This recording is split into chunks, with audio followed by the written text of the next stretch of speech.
문제를 가장 함축적으로 드러내고 있는 현상을 저출산이라고 이야기할 수가 있을 것 같습니다.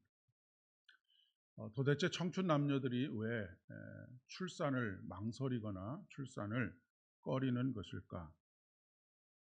여러 가지 이유들이 있겠습니다만은 가장 중요한 이유 중에 한 가지는 미래에 대한 불확실성과 미래의 희망을 발견할 수 없다라고 하는 이유가 아닐까 싶습니다. 자신의 미래도 불확실하고 자신도 지금 희망을 갖고 있지 못한데 자녀들까지 낳아서 불확실한 미래를 물려주거나 희망이 없는 미래를 물려주고 싶지 않다라고 하는 그런 생각들이 저변에 깔려 있다라고 그렇게 생각이 됩니다. 소망을 잃어버린 것은 곧 죽음을 의미하는 것입니다. 소망을 잃어버리는 것은 우리를 삶의 무의미함으로 빠져들게 만듭니다. 삶이 무의미하다라고 느껴질 때에, 내가 지금 살고 있는 것이 가치 없다라고 느껴질 때 우리는 살아있지만 살아있는 것이 아닌 그런 삶을 경험하게 될 수밖에 없습니다. 2025년을 앞두고 있습니다. 2025년에 대해서 전망하면서 사회의 어떤 분야에서도 희망적인 이야기를 들을 수가 없습니다. 함축적으로 단 한 단어로 표현한다면 암울하다라고 하는 말들을 너무 많이 하고 있는 것을 보게 됩니다. 정치적으로도 그렇고 경제적으로도 그렇고 사회 문화적으로도 큰 위기에 직면해 있다라고 하는 것을 우리가 생각하게 됩니다. 한국 교회의 상황도 그렇게 밝지 못하다라고 하는 것이 모든 사람들의 공통적인 의견이 아닐까 싶습니다. 그 이야기는 우리의 물질적인 삶뿐만 아니라 영적인 삶에 있어서도 어찌 보면 총체적인 난국에 빠져 있다라고 이야기할 수가 있겠습니다. 그런데 이런 흐름과는 상관없이 나는 괜찮다라고 그렇게 말할 수 있는 사람이 어디 있겠습니까?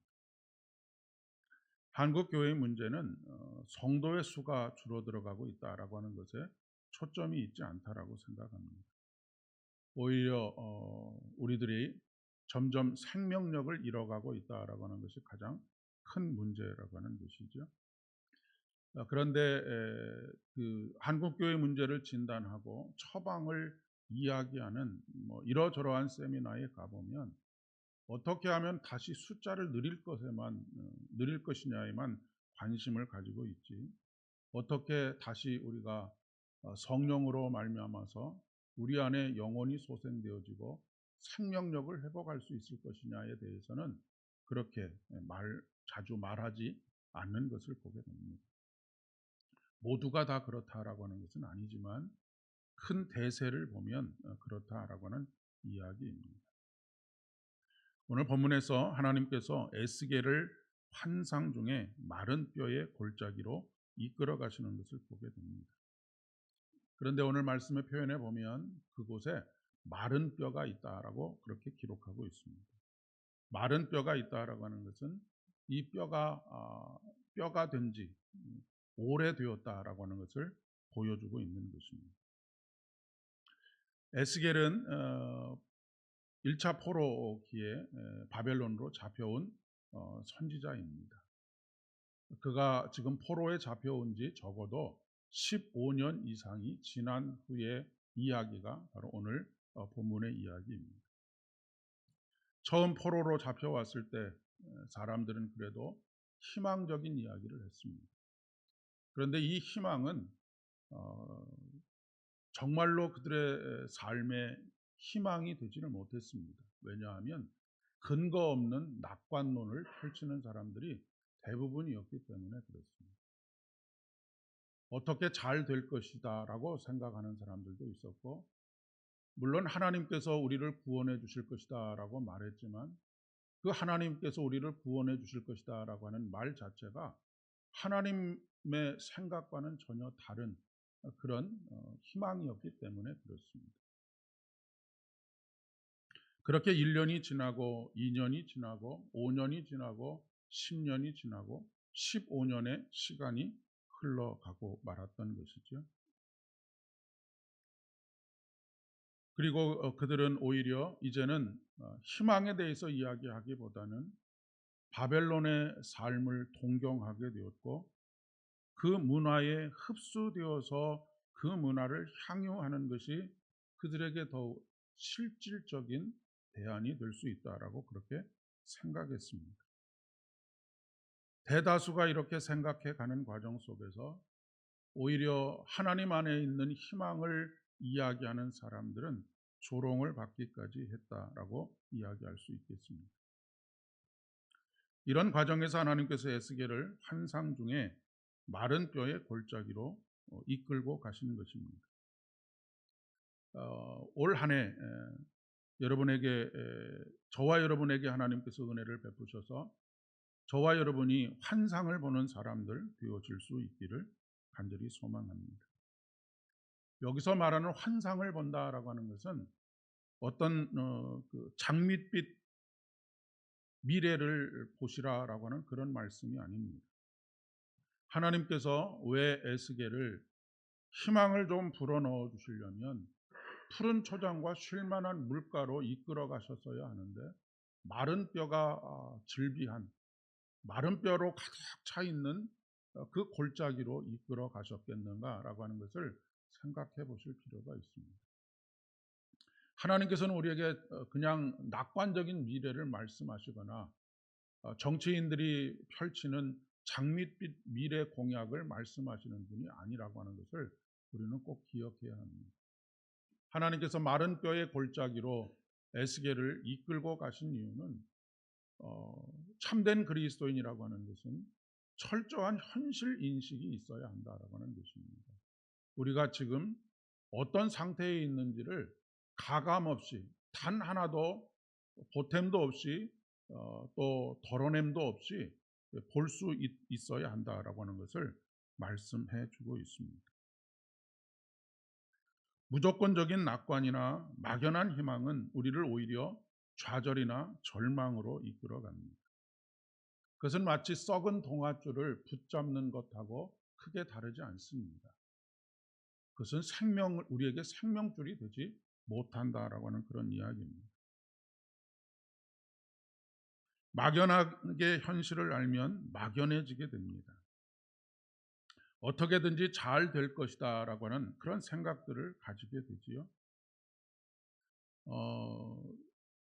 노년 목회 세미나를 가서 여러 가지 데이터들, 현실 인식을 우리가 현실을 뚜렷하게 볼 수 있는 그런 데이터들이 나오게 되고, 거기에서 처방들, 대안들을 마련하게 되는 것과 마찬가지로, 또 우리가 병원에 가면 의사의 진단, 정확한 진단을 하기 위해서 의사들이 여러 가지로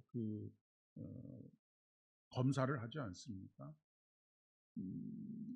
여러 가지 가능성들을 보고 그 가능성들에 대한 데이터를 수집하는 것이죠. 그리고 그에 대해서 대안을 치료할 수 있는 대안을 마련하는 것과 같은 것이다라고 이야기할 수가 있겠습니다. 현실을 있는 그대로 인식하게 될 때 우리는 희망이 어디 있느냐를 발견하게 됩니다. 그런데 지금 이스라엘의 현실은 마른 뼈가 가득한 그런 현실입니다. 에스겔은 그곳을 바라보면서 사람에게는 전혀 소망이 없구나. 거기에서는 어떤 대안도 발견할 수 없구나. 그것을 붙들고 있는 것은 우리가 허망한 희망을 붙들고 있는 것과 똑같구나라고 하는 현실 인식을 하게 되었을 것이다라고 하는 것입니다. 하나님께서 이 뼈들이 살겠느냐라고 물었을 때, 예, 하나님, 이렇게 조금 하면 될 것 같습니다. 저렇게 조금 하면 될 것 같습니다라고 말하지 않습니다. 하나님께서 아십니다. 여호와께서 아십니다라고 하는 말은 오직 하나님께만 희망이 있습니다. 우리에게는 전혀 대안이 없습니다. 적당히 고쳤을 수 있는 상황도 아닙니다 라고 하는 것을 이야기하고 있는 것입니다. 그 이야기는 오늘 이 에스겔 37장의 이야기는 창세기 1장과 2장에 있는 창조의 사건과 똑같은 사건이고 또 십자가와 부활의 사건과 똑같은 사건이라고 이야기할 수 있습니다. 죽어야 사는 것이죠. 완전히 포기하고 절망해야만 우리가 하나님을 간절하게 붙들 수 있습니다. 우리의 마음이라고 하는 것은 참 간사해서 우리에게 조금이라도 가능성이 있어 보이면 하나님께 매달리지 않습니다.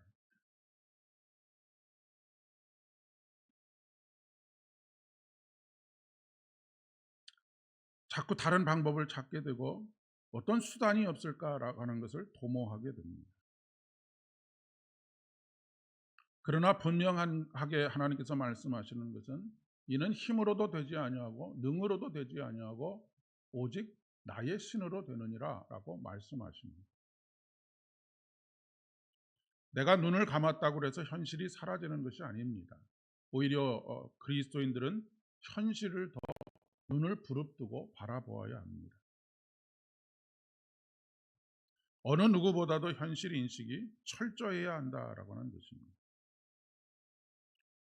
그런데 예수를 믿지 않는 사람들이 예수를 믿는 사람들을 바라보면서 무엇 때문에 조롱하고 무엇 때문에 손가락질하는 줄 아십니까? 아무런 근거도 없는 낙관론을 펼치기 때문에 그렇습니다. 하나님께 매달리지도 않으면서 아무런 근거도 없는 낙관론, 하나님의 약속의 말씀도 없으면서 그저 썩어진 동아줄을 붙들고 있는 것과 같은 그런 모습들을 보이기 때문이라고 하는 것입니다. 그리스도인의 삶은 오직 예수 그리스도 안에서는 항상 예스입니다.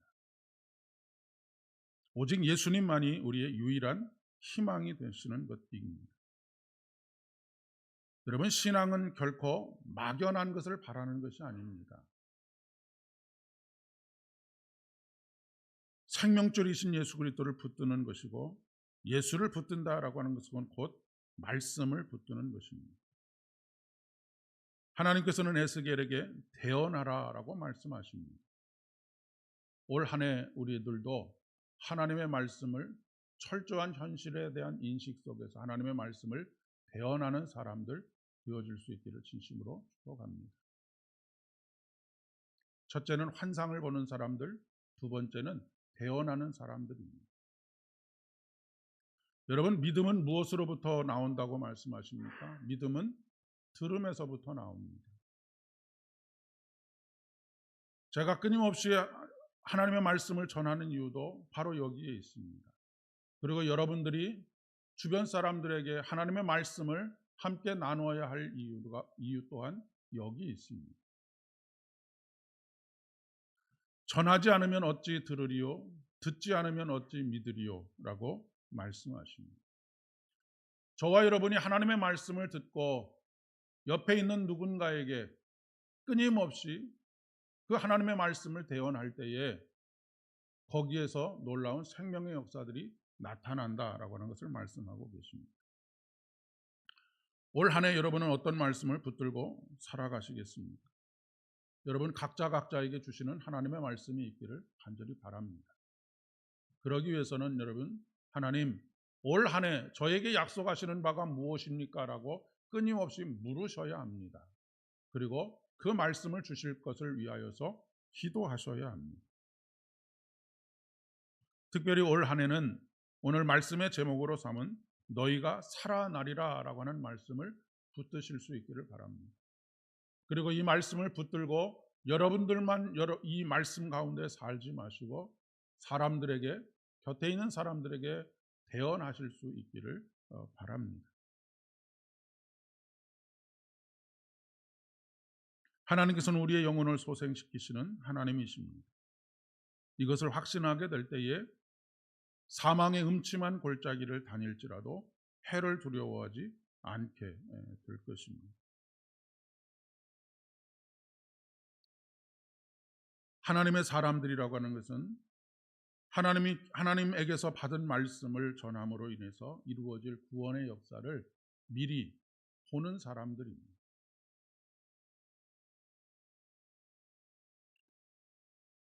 어떻게 살게 하시겠다고 말씀하시냐면 구체적인 대안을 말씀해 주십니다. 너희 속에 생기를 넣으리니 너희가 살아나리라 라고 말씀하십니다. 물론 살도 붙고 힘줄도 붙어야 합니다. 그러나 생기가 없으면, 생명의 영이 없으면 아무런 의미가 없습니다. 하나님께서 흙으로 사람을 만들지 않습니까? 사람의 형태를 만들었다고 해서 그것이 곧 사람이 되는 것은 아닙니다. 그 코에 생기를 불어 넣어 주실 때 생명이 되는 것이죠. 우리가 몸을 입고 있고 번듯하게 차려입고 있다고 해서 살아있는 것이 아닙니다. 매일매일 우리 속에 불어 넣으시겠다고 약속하시는 생기, 하나님의 영으로 말미암아서 우리는 살아있는 생영이 되는 것입니다. 올 한 해 2025년 한 해 우리 안에 불어넣으시겠다고 약속하신 그 성령의 바람이 다시 우리의 삶에, 우리의 가정에, 우리의 일터에 불어오기를 간절히 소망합니다. 그래서 우리에게는 전혀 희망이 없지만 오직 하나님께 우리의 소망을 두고 약속의 말씀을 붙들고 매일매일 한 걸음 한 걸음 내딛는 저와 여러분 되실 수 있기를 진심으로 축복합니다. 기도하겠습니다. 아버지 하나님, 은혜를 진심으로 감사를 드립니다.